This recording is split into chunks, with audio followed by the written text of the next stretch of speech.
Assalamu alaikum everyone. This is the subject of Rise of the Novel 18th and 19th Century and I'm your instructor Sania Gilani. We are back with another lecture. Today's lecture is numbered 13 and the topic that we are going to break down is the relationship of Elizabeth and Darcy in Pride and Prejudice by Jane Austen. In the previous lecture, we explored some of the central themes in Austen's work, Pride and Prejudice. For today, the focus is on dissecting the characters of the two main leads in Pride and Prejudice and discussing how this relationship works so well in the story. First, the character analysis of Elizabeth Bennet. Elizabeth Bennet, sometimes known as Lizzie, sometimes Eliza, is one of the six Bennet sisters and she is the heroine of Pride and Prejudice. She is one of the most distinguished feminine characters in English fiction. She is the second daughter of the Bennet family and a central character in Pride and Prejudice. She is the main focus of the readers from the very beginning of the novel till the end. She is the main character of the story. Through her, all the characters are well knitted with one another by some relation in the plot of the story. Elizabeth Bennet's personal appearance. She is an attractive young girl in her 20s with full of blossom and a charm on her face. Her eyes are captivating and she holds an exceptional personality. Her expressive eyes makes Mr. Darcy spellbound and cause to reach his own pride. Both of the elder sisters are described beautiful, tall and handsome. Their actions and smiles on her face makes her so attractive. Most of the time she talks with a smiling face and also passes smile frequently on others. Her comments are mostly ironic though, that causes to make her smile. What are the good traits of Elizabeth Bennet? Her admirable traits are several. She is lovely, intelligent, clever, confident and decisive. She is also independent of honesty, virtuous and has lively wit. Here are some features of Lizzie's good sense. Elizabeth Bennet is not only a beautiful and an attractive, but she also possesses a good sense. She is most intelligent and quick-witted character in the novel. Because of her good sense, she is the most favorite daughter of her father, Mr. Bennet. Her wit is evident in her conversations made to tyrant characters like Lady Catherine de Bourgh. Her good sense, her spirited wit, her intelligent remarks and her philosophy on traditional norms adhered to females revealed a true picture of Jane Austen in Pride and Prejudice. Lizzie is full of confidence in all her conversations. She is not from elite class like Mr. Darcy or Lady Catherine, but when she talks to them, she never underestimates herself. She never supposed herself a member of middle class society and her opinions and remarks do not have value.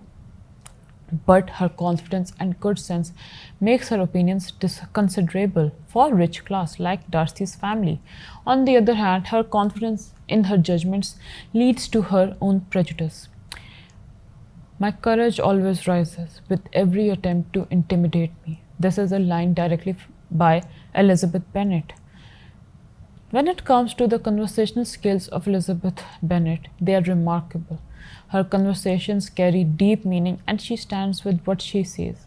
She is fully capable of making decisive actions as when once she denies the proposal of Mr. Collins, she keeps her decision till Collins marries Charlotte Lucas.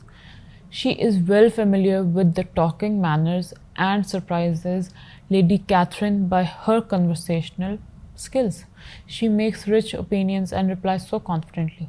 Her sentences are mostly ironic that carry deep and clear facts. Another line that is said by Elizabeth in the story is, one cannot be always laughing at a man without now and then stumbling on something witty. She is also a very emotional character in the novel and feels great affection for her sisters, particularly for her elder sister Jane, and is also concerned for Lydia and Kitty. She is also very close to her father, who respects her opinions as a matter on Colin's proposal. Her mother does not like her though, unlike her father, because of rejecting Collins, though she is often exasperated by her mother's behavior. Her relations with her friends are also very cool. So, what are the weaknesses in Elizabeth Bennet's character? Being an embodiment of many good traits, Elizabeth possesses some weaknesses in her character. She is judgmental, stubborn, outspoken, funny, impulsive, as well as vain. She is self assured and assertive, but never rude or aggressive towards others. Her main weakness lies in making quick judgments towards others. She fails to judge Mr. Wickham and believes on him blindly. She cannot also judge Mr. Darcy properly. She cannot realize that he is a changed man. But Lydia tells her that Darcy paid for their wedding. That startles her and forces her to think about change in Mr. Darcy. She says to Mr. Darcy, "You are mistaken, Mr. Darcy. If you suppose that the mode of your declaration affected me in any other way, then as it spared me the concern which I might have felt in refusing you, had you behaved in a more gentlemanlike manner."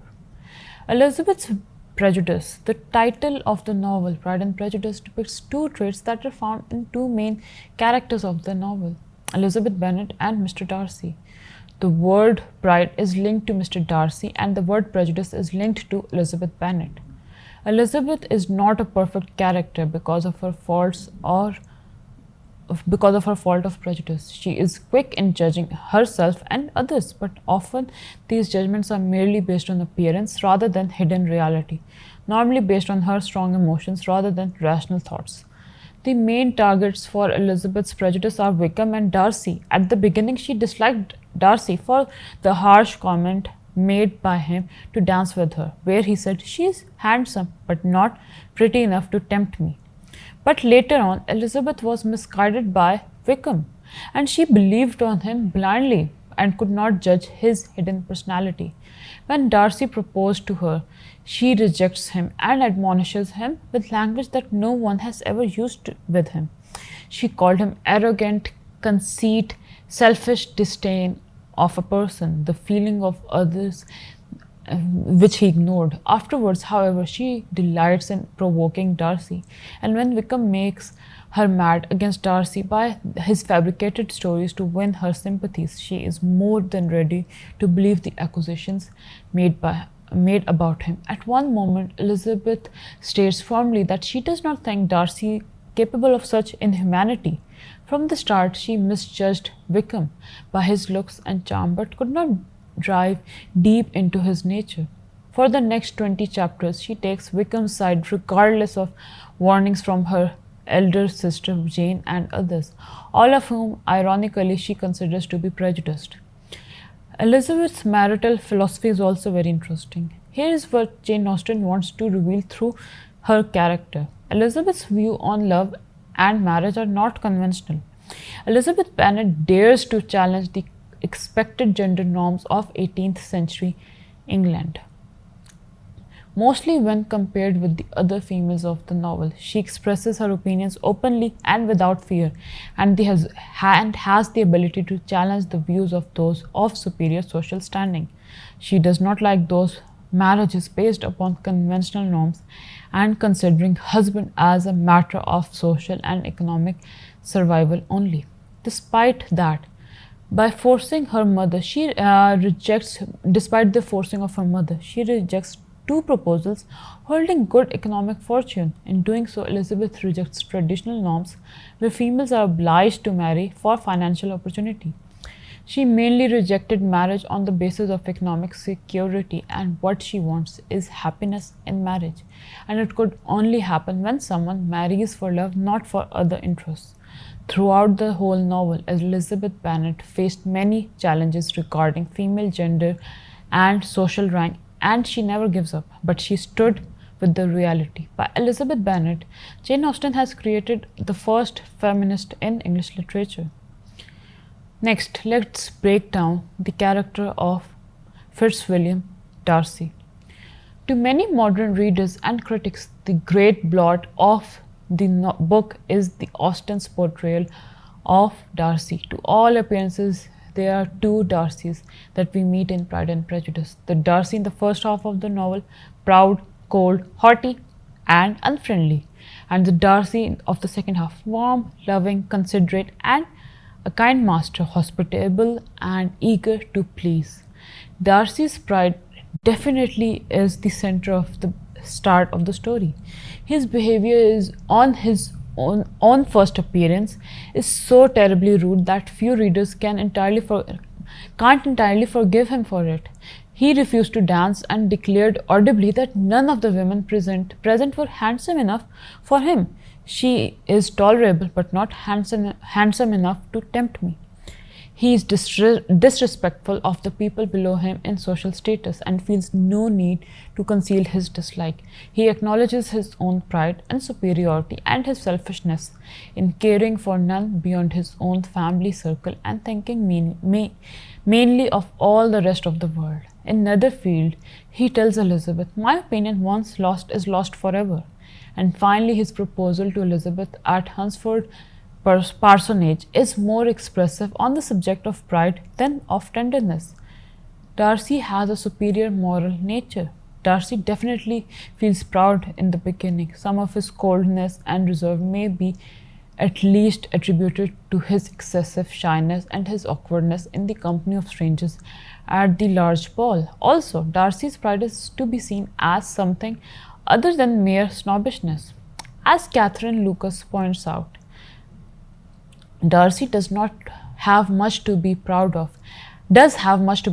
and his pride is the result of a genuinely aristocratic consciousness of merit. As the book proceeds, we come to discover the truth about Darcy. He is complex, sensitive, and intelligent, and on the whole, he is superior to all the other males in the story, including Mr. Bingley. He is not morally blind either and recognizes the vulgarity and ill manners of the Bingley sisters and is as much embarrassed by Lady Catherine's behavior as he had been by Mrs. Bennet's vulgarity. He realizes that good manners are not the domination of any particular class and observes how cultured and brilliant Elizabeth is. It is interesting to note also something that is too often overlooked. Darcy very early in the book turns his attention to Elizabeth, and Jane Austen gives enough pointers to show Darcy's increasing attraction towards Elizabeth. Therefore, a perceptive reader is not misled, as Elizabeth is, about Darcy's true feelings, and so the change that comes with the latter half seems less extreme and less incomprehensible. His rejection by Elizabeth humbles him completely, and it forces him to cast a fresh look on his character. It is credible that Darcy, under the influence of his great love for Elizabeth, changes to a warmer and humble person. At his own home in Pemberley, he is not shy or reserved and is the perfect gentleman, inviting the Gardiners and introducing his sister Georgiana to Elizabeth. His love for Elizabeth is also great that he overcomes his disgust for Mr. Wickham and plays a prominent role in getting Wickham to marry Lydia, thus saving the Bennet family from total social disgrace. This raises him in Elizabeth's esteem as well as ours. Darcy exists only in scenes with Elizabeth, and probably a scene or two more with his aunt would have established him more firmly. His extreme rudeness at the Meryton ball may seem inconsistent with his latter warm behavior. But in thinking so, the reader is like Elizabeth Bennet, being prejudiced by first impressions. His solidity of temperament is implied in his affection for Bingley, and his keen perception is evident in his dislike for the Bingley sisters and Lady Catherine and his attraction towards Elizabeth. Darcy is real and convincing, all the more so because he changes gradually under the influence of love and not overnight. Noteworthy is that the reader sees Darcy through Elizabeth's point of view, and that point of view is obviously prejudiced and blind to all his positive attributes. If we are not conscious of his good qualities or fail to see the changes in him, it is because we are looking at him through Elizabeth's eyes. Thus, what appears to be an inconsistency in his character merely stems from the point of view in the novel. So, let's analyze their relationship together. The relationship between Elizabeth Bennet and Fitzwilliam Darcy in Pride and Prejudice forms the emotional and thematic core of Jane Austen's narrative. At its surface, their relationship appears to be a conventional romantic plot. However, on a closer examination, it is a carefully constructed exploration of personal growth, moral transformation, and the interplay between social prejudice and individual perception. Initially, their relationship is marked by mutual misunderstanding and wounded pride. Darcy's first impression of Elizabeth, expressed in his dismissive remark at the Meryton ball, establishes him as arrogant and socially aloof, while Elizabeth's quick judgment of him reflects her own susceptibility to prejudice. What makes her relationship particularly compelling is that Austen does not present either characters as wholly right or wrong. Instead, both Elizabeth and Darcy are flawed, and their relationship evolves through a process of self recognition and correction. A key turning point in their relationship is Darcy's first proposal, which, though sincere, is marred by his sense of superiority and his emphasis on Elizabeth's lower social standing. Elizabeth's rejection is equally significant as it confronts Darcy with the consequences of his own pride, while also exposing Elizabeth's own misjudgment, particularly regarding Mr. Wickham.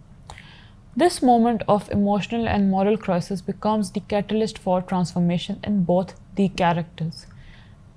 As the narrative progresses, their relationship shifts from conflict to understanding. Mr. Darcy's explanatory letter serves as a narrative device through which both Elizabeth and the reader reassess earlier assumptions.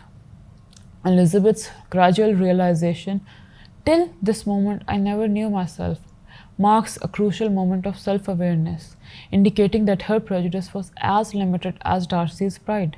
Similarly, Darcy's subsequent actions, especially his role in resolving Lydia's scandal, demonstrate a profound change in his character, revealing humility, generosity, and genuine love. Ultimately, the relationship between Elizabeth and Darcy is not merely a romantic union, but a union of equals achieved through mutual growth and ethical development.